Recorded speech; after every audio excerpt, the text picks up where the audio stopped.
আসসালামু আলাইকুম, স্বাগতম প্রত্যেকে আমার ক্লাসরুমে। তো আজকে হচ্ছে আমরা দিনাজপুর বোর্ড 23-এ আসা এসি করে সলভ করবো, ঠিক আছে? আচ্ছা, দিনাজপুর বোর্ড 23-এ কি বলছে? এটা প্রথমটা আমরা সমাধান করব।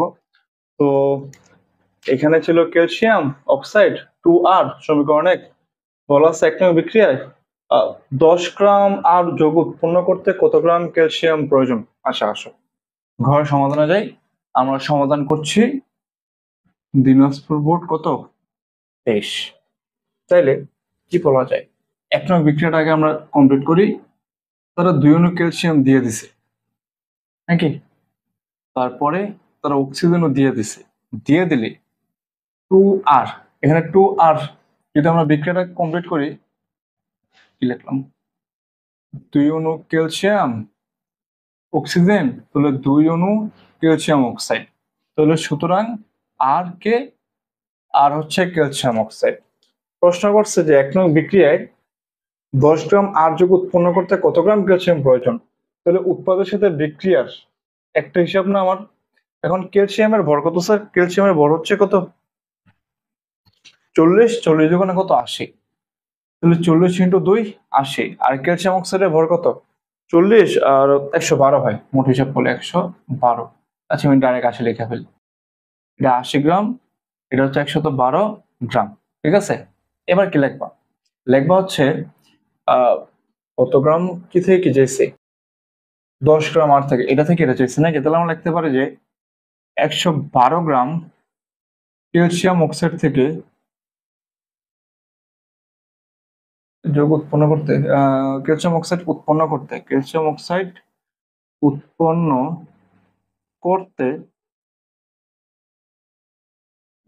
80 গ্রাম ক্যালসিয়াম প্রয়োজন নাকি।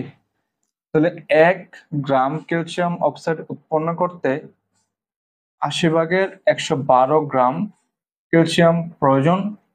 সুতরাং 10 গ্রাম প্রস্তুত করতে 10 গ্রাম যৌগ উৎপন্ন করতে প্রয়োজন 80 গুণ 10 112 গ্রাম ক্যালসিয়াম। হিসাব করলে 7.14 গ্রাম ক্যালসিয়াম প্রয়োজন। এটি আমাদের আনসার শেষ। এরপরে ঘ নম্বরে কোশ্চেন করছে যে 2 নং হতে 100% উৎপাদ পাওয়া সম্ভব কিনা। 2 নং হতে, এটা হচ্ছে আমাদের 2 নং, এখান থেকে আমাদের 100% উৎপাদ পাওয়া সম্ভব কিনা তারা জানতে চাইছে। আসো আমরা সমাধান করি। তাইলে দেওয়া আছে কি স্যার, 2 অণু ম্যাগনেসিয়াম দেওয়া আছে, অক্সিজেন দেওয়া আছে, তারপরে 2 অণু ম্যাগনেসিয়াম অক্সাইড। তারা অলরেডি আমার সবকিছু কমপ্লিট করে দিছে।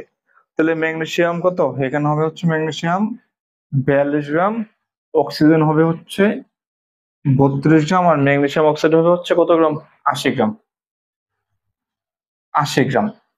এবার 100% উৎপাদ, আবারও এগেইন উৎপাদের সাথে আমার কি, উৎপাদের সাথে আমার বিক্রিয়কের তুলনা করতে বলছে। এখন কি করবা তুমি, দেখো এখানে একটা বিষয় খেয়াল করো। তুমি কেমনে বুঝবে এখন তুমি কি কাজটা করবা। দেখো তো, তোমার এখানে ম্যাগনেসিয়াম ছিল, অক্সিজেন ছিল। আচ্ছা ভালো কথা, এখানে কি বলছে, 4 গ্রাম ম্যাগনেসিয়াম ধাতুর সাথে প্রয়োজনীয় পরিমাণ অক্সিজেন বিক্রিয়ায় এতটুকু ম্যাগনেসিয়াম অক্সাইড পাওয়া গেল।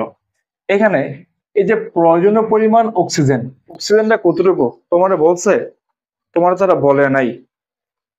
এই মুরগি কতক্ষণ ধরে যে ডিস্টার্ব করতেছে, কিছু করতে পারতেছি না, বুঝছো, আল্লাহ রহমতে। এখন আহ যেহেতু তোমার কাছে অক্সিজেন নাই, ম্যাগনেসিয়ামের মানটা দেওয়া আছে, তুমি তুলনা করবে কার সাথে কার, ম্যাগনেসিয়াম অক্সাইডের সাথে ম্যাগনেসিয়ামের, বুঝছো, তুলনা করলে পাওয়া যাবে। ইজি আছে এটা। কি লিখবা, লিখবা হচ্ছে 48 গ্রাম, 48 গ্রাম, 42, 48 42, এখানে হবে 48 42 লিখছে বলে। 48 গ্রাম ম্যাগনেসিয়াম হইতে পাওয়া যায় 80 গ্রাম ম্যাগনেসিয়াম অক্সাইড। তাহলে লিখবা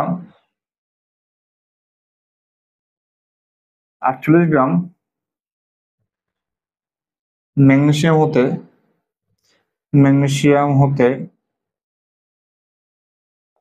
পাওয়া যায় 80 গ্রাম ম্যাগনেসিয়াম অক্সাইড।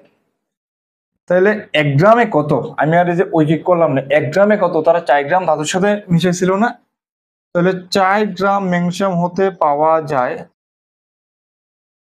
80 গুণ 4 ভাগের কত 48 গ্রাম ম্যাগনেসিয়াম অক্সাইড। হিসাব করলে মানটা দাঁড়ায় 6.67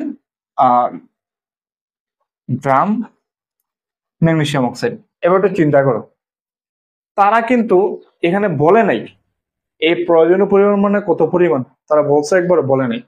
এখানে যদি আমি 6.62 পাইতাম তাহলে তো আমি শতভাগ উৎপাদ পাই যেতাম, 100% পাইতাম না। আমি এখানে 6.2 পাইছি, পাইনি। এখানে সিদ্ধান্ত অলরেডি হয়ে যায় আমি শতভাগ উৎপাদ পাবো না। এখন প্রশ্ন হচ্ছে আমি কতটুকু পাবো। আমি কথাটা বুঝতে পারছি, আমার যদি 6.2 আসতো আমি তো 100 পাইয়ে যেতাম, এখানে 6.67 আসছে, তার মানে আমি 100 পাবো, পাবো না। কিন্তু আমি কতটুকু পাবো এটা বের করবো না, তাহলে কি লিখবো যে সুতরাং উৎপাদে শতকরা পরিমাণ। দেখো তারা কতটুকু বিক্রিয়া কতটুকু তারা পাইছিল, তারা 6.2 পাইছি, আমরা কতটুকু পাইছি 6.67 পাইছি। আমি তারে কিসে কনভার্ট করব, শতকরায়। হিসাব করলে মান দাঁড়ায় 92.95, 92.95%। ইকুইভ্যালেন্ট তোমরা 93%ও দিতে পারো, যা খুশি তুমি দিতে পারো। সুতরাং 100% উৎপাদন হওয়া সম্ভব না, এটা একদম পানির মতো সোজা। ঠিক আছে, কিসের মতো সোজা স্যার, পানির মতো সোজা। তো এই তো অঙ্ক, দেখা হচ্ছে পরবর্তী ক্লাসে। সে অবধি ভালো থাকেন, সুস্থ থাকেন, আমার জন্য দোয়া করবেন। সে অবধি আসসালামু আলাইকুম।